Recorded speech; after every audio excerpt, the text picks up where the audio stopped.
What's going on, guys? Welcome back to another episode of Lockdown Coverage. If you guys are new to the channel, my name's Daniel. On today's episode, this is going to be an all-exclusive Miami Dolphins post-draft recap. I'm going to be recapping every pick that Miami Dolphins made for the most part. What an amazing draft. Round of applause for Chris Grier, general manager of the Miami Dolphins, putting together a show, in my opinion. I think we got needs, we got depth at every position.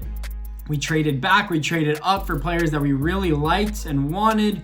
Maybe there was a reach or two, but nonetheless, we filled our needs. We got the player we ultimately wanted at the end of this whole draft process, which was Tua Tagovailoa, obviously. So without any further ado, let me break it down. Now, when I say Chris Grier deserves a round of applause, it's for all the smoke screens, for all the traps that Chris Grier and Brian Flores and the Miami Dolphins organization as a whole have been giving the media and feeding back false information to potentially every team, maybe getting it into seeing what quarterback the Dolphins are really interested in. And at the end of the day, Tua Tagovailoa was always our pick, in my opinion. I think Chris Grier knew that from the beginning, which is why he rushed in to try and get to it in visits. We ultimately got him at 5. Great pick, potential quarterback of the future. I think we did get the best quarterback in this draft. I know Joe Burrow had the best year, one of the best years ever, if not. So Tua Tagovailoa has to stay healthy. That's the primary objective.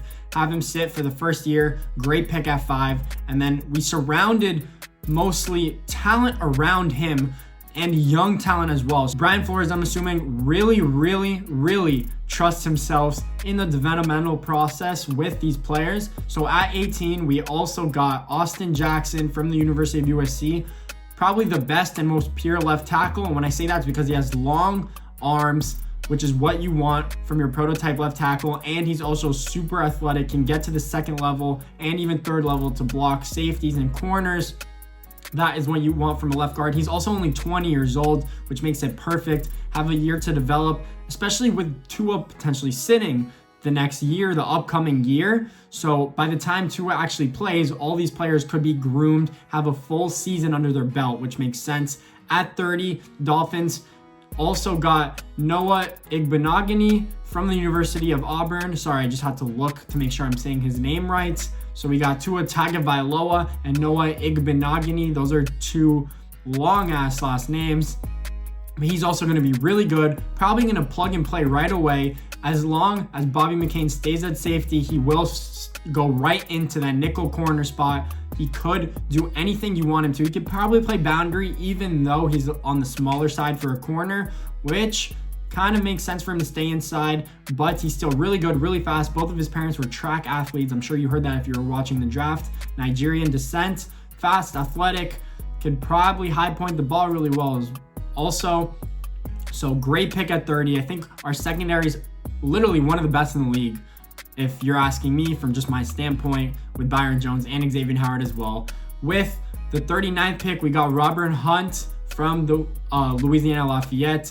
Big right tackle at Louisiana Lafayette. Had a few injury concerns, maybe why he slipped to the second round, but he is a first round talent.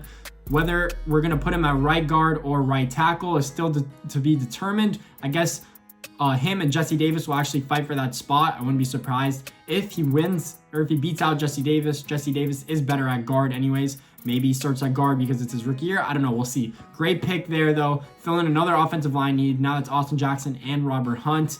We also got Raekwon Davis, so another Raekwon. We also have Raekwon McMillan. Raekwon Davis was pretty good at Alabama, inconsistent, but I see why Brian Flores, again, this whole draft was literally built off potential. Raekwon Davis, if you could unlock the potential he has, he could literally be a dominating force at defensive tackle for years and years to come. He did have inconsistency issues. He didn't rush the passer as well in 2018 and 2019, but I'm pretty sure in 2017 he had 8.5 sacks, which was a lot. So again, inconsistency, but still a good talent. All you need to do is break that potential barrier. With the 70th pick, we got Brandon Jones from the University of Texas. More of an in-the-box safety at strong safety, but he could play different roles. He also played over 200 snaps last year as a slot corner. That is what Brian Flores wants, versatility. This defense is filled with versatility, which is what I love. Brandon Jones, good pick out of Texas. Then we also got Solomon Kinley from the University of Georgia, big, powerful guard. Gonna most likely stay at guard. No way he transitions to tackle. But, sorry, this is for his career actually. 901 pass protection opportunities and only giving up 4 sacks, which is amazing. In comparison, Andrew Thomas, who went 4th overall, which was also right next to him, or on the left side, I'm sorry. He only gave up 5 sacks in 3 seasons. This guy gave up 4 sacks in 3 seasons as well, which is really good. Another strong pick there for the offensive line. And then we filled in the needs with defensive ends and defensive tackles. And Jason Strongbridge from North Carolina, he could play the defensive end as a 3 technique in a 3-4 defense, which is good versatility. Chris Weaver as well from the University of Boise State, good versatility, outside edge rusher or defensive end. Had averaged 10 sacks a year at the University of Boise State for the 3 years that he played there. Great picks, great value. We actually moved up to get him. I love what the Dolphins did in this draft.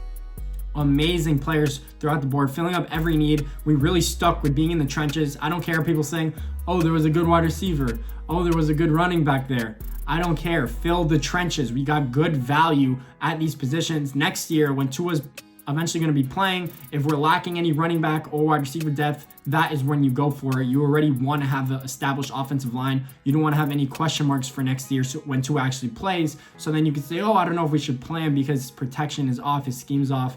Great draft. Really, really love what Chris Grier did. Again, if you guys like this video, please make sure to leave a thumbs up and subscribe. More Dolphin stuff on the way. I'm going to be breaking down our potential starting lineup on offense and on defense eventually, and covering a few more things as the offseason continues. Obviously, it's going to be a slow offseason because there's going to be no training camp. So make sure you guys keep in touch. Thanks.